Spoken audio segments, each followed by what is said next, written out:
नमस्कार, मैं प्रवीण गौतम।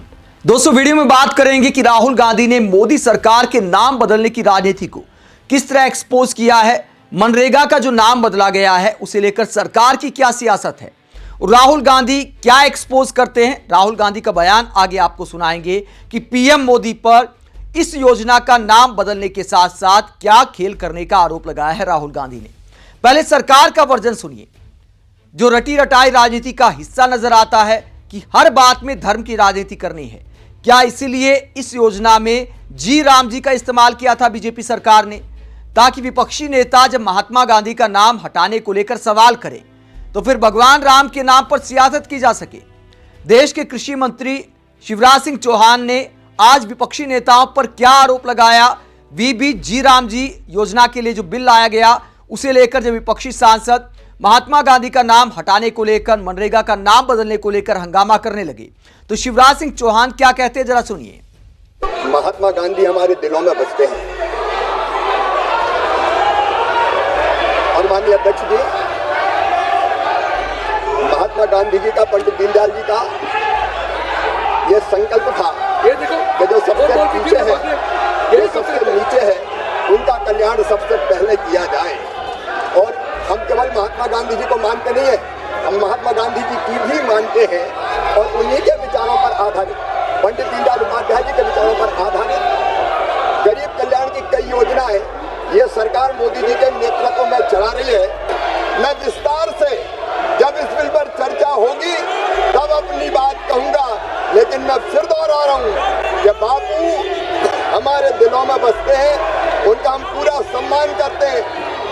और बापू ही कहते थे राम राज, राम हमारे रोम रोम में रमे हैं, राम हमारी हर सांस में बसे हैं, बिना राम के ये देश नहीं जाना जाता। पता नहीं क्यों जी राम जी नाम आ गया तो ये भड़क गए। महात्मा गांधी स्वयं राम राज्य की स्थापना की बात करते थे और उनके अंतिम शब्द भी हे राम थे। बापू जी का पूरा सम्मान करते हुए माननीय अध्यक्ष महोदय, ये पूरा बिल महात्मा गांधी जी की भावनाओं के अनुरूप है, राम राज की स्थापना के लिए है। बहुत बहुत धन्यवाद। तो मोदी सरकार के मंत्री कहते हैं कि भगवान राम का नाम आ रहा है, आपको क्या दिक्कत है। दोस्तों, इस तरह के बयान लंबी राजनीति का हिस्सा नजर आते हैं। आने वाले कई चुनावों में इसका भी इस्तेमाल करना है कि देखिए, जब हमने भगवान राम के नाम पर योजना का शुभारंभ किया तो ये विपक्ष वाले संसद में हंगामा कर रहे थे। ऐसे बयान पीएम मोदी भी दे सकते हैं, बीजेपी के तमाम नेता भी दे सकते हैं। तो इस तरह की राजनीति में बीजेपी माहिर मानी जाती है। सवाल ये उठता है कि महात्मा गांधी का नाम हटाने की जरूरत क्या थी। अब इसे लेकर विपक्षी सांसद प्रोटेस्ट कर रहे हैं। सदन के अंदर प्रोटेस्ट हुआ, संसद के बाहर प्रोटेस्ट हुआ, संसद की छत पर चढ़कर प्रोटेस्ट हुआ। तमाम तरह की तस्वीरें संसद भवन से आई हैं। और उसके बाद राहुल गांधी ने क्या आरोप लगाया है पीएम मोदी पर। पीएम मोदी पर आरोप लगाते हुए राहुल गांधी क्या कहते हैं, राहुल गांधी का बयान आपको सुनाते हैं कि राहुल गांधी ने क्या कहा। राहुल गांधी ने पोस्ट करते हुए कहा कि मोदी जी को दो चीजों से पक्की नफरत है, महात्मा गांधी के विचारों से और गरीबों के अधिकारों से। मनरेगा महात्मा गांधी की ग्राम स्वराज के सपने का जीवंत रूप है, करोड़ों ग्रामीणों की जिंदगी का सहारा है, जो कोविड काल में उनका आर्थिक सुरक्षा कवच भी साबित हुआ। मगर प्रधानमंत्री मोदी को ये योजना हमेशा खटकती रही और पिछले 10 सालों से इसे कमजोर करने की कोशिश करते रहे हैं। आज वो मनरेगा का नामो निशान मिटाने पर आमादा है। मनरेगा की बुनियाद 3 मूल विचारों पर थी। रोजगार का अधिकार, जो भी काम मांगेगा उसे काम मिलेगा, गांव को प्रगति कार्य खुद तय करने की आजादी, केंद्र सरकार मजदूरी का पूरा खर्च और सामान की लागत का 75% देगी। अब प्रधानमंत्री मोदी इसी मनरेगा को बदलकर सारी ताकत सिर्फ अपने हाथों में केंद्रित करना चाहते हैं। बजट, योजनाएं और नियम केंद्र तय करेगा, यानी पहले पंचायत को भी जो अधिकार था अब केंद्र सरकार तय करेगी। ये विपक्षी नेता आरोप लगा रहे हैं कि बिल में इस तरह का प्रावधान किया गया है। आगे राहुल गांधी कहते हैं, राज्यों को 40% खर्च उठाने के लिए मजबूर किया जाएगा। बजट खत्म होते ही या फसल कटाई के मौसम में 2 महीने तक किसी को काम नहीं मिलेगा। यह नया बिल महात्मा गांधी के आदर्शों को अपमान है। मोदी सरकार ने पहले ही भयंकर बेरोजगारी से भारत के युवाओं का भविष्य तबाह कर दिया है और अब यह बिल ग्रामीण गरीबों को सुरक्षित रोजी रोटी को भी खत्म करने का जरिया है। आगे राहुल गांधी आरोप लगाते हैं, यह नया बिल महात्मा गांधी के आदर्शों का अपमान है। मोदी सरकार ने पहले ही भयंकर बेरोजगारी से भारत के युवाओं का भविष्य तबाह कर दिया है और अब यह बिल ग्रामीण गरीबों की सुरक्षित रोजी रोटी को भी खत्म करने का जरिया है। हम इस जन विरोधी बिल का गांव की गलियों से संसद तक विरोध करेंगे। तो राहुल गांधी ने ऐलान कर दिया है कि संसद के साथ साथ सड़क पर भी प्रोटेस्ट किया जाएगा। जो मनरेगा की विरोध की बात है, जो राहुल गांधी ने आरोप लगाया है कि प्रधानमंत्री की शुरुआत से सोच मनरेगा के खिलाफ है। दोस्तों, भले सरकार अब दिन बढ़ाने का दावा कर रही है, लेकिन मनरेगा को लेकर पीएम मोदी की वास्तविक सोच क्या है, इसके पीछे की भी एक कहानी है। प्रधानमंत्री बनने के बाद मनरेगा का पीएम मोदी ने कैसे मजाक उड़ाया था, जरा सुनिए। मेरी राजनीतिक सूझबूझ कहती है कि मनरेगा कभी बंद मत करो।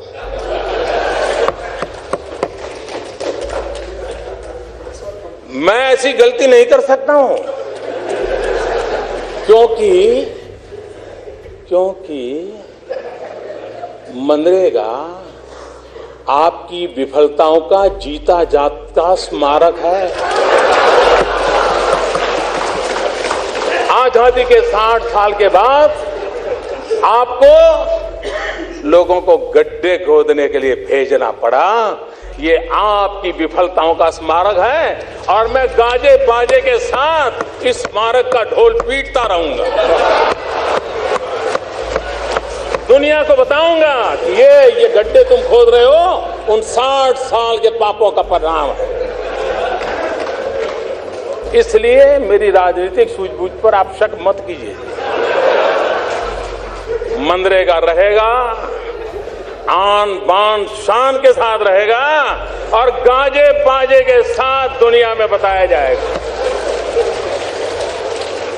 हाँ, एक और बात जरूर, क्योंकि मैं देश हित के लिए जीता हूं, देश हित के लिए जीना चाहता हूं और इसलिए इसमें से देश का अधिक भला कैसे हो, उन गरीबों का भला कैसे हो, उसमें जो कुछ भी आवश्यक जोड़ना पड़ेगा, निकालना तो कुछ नहीं है, आप चिंता मत कीजिए। जो जोड़ना पड़ेगा जोड़ेंगे, जो ताकत देनी पड़ेगी हम देंगे, क्योंकि हम मानते हैं कि लोगों को पता चले भाई ये ऐसे ऐसे खंडहर छेड़ करके कौन गया है।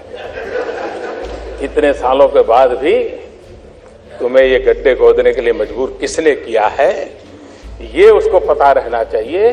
और इसलिए ये तो बहुत आवश्यक है और आपने एक बहुत अच्छा काम किया है कि आप अपने फुटप्रिंट छोड़ के गए हैं ताकि लोगों को पता चले। तो ऐसे बयान ये सवाल खड़ा करते हैं कि क्या वाकई मोदी सरकार इस योजना की हितैषी है, क्या वाकई ग्रामीण भारत में रोजगार बढ़ाना चाहती है या राज्यों पर खर्चा डालकर इस योजना का असर कम करना चाहती है। ये राहुल गांधी ने सवाल उठाया है, यही सवाल प्रियंका गांधी ने उठाया, यही सवाल तमाम विपक्षी दलों के नेता उठा रहे हैं कि पहली बात तो नाम बदलने की जरूरत क्या थी, दूसरा राज्य सरकारों का खर्चा क्यों बढ़ाया जा रहा है। आप इस पूरे मुद्दे को लेकर क्या सोचते हैं, कमेंट बॉक्स पर अपनी राय जरूर दें, साथ ही चैनल को सब्सक्राइब भी करें। नमस्कार।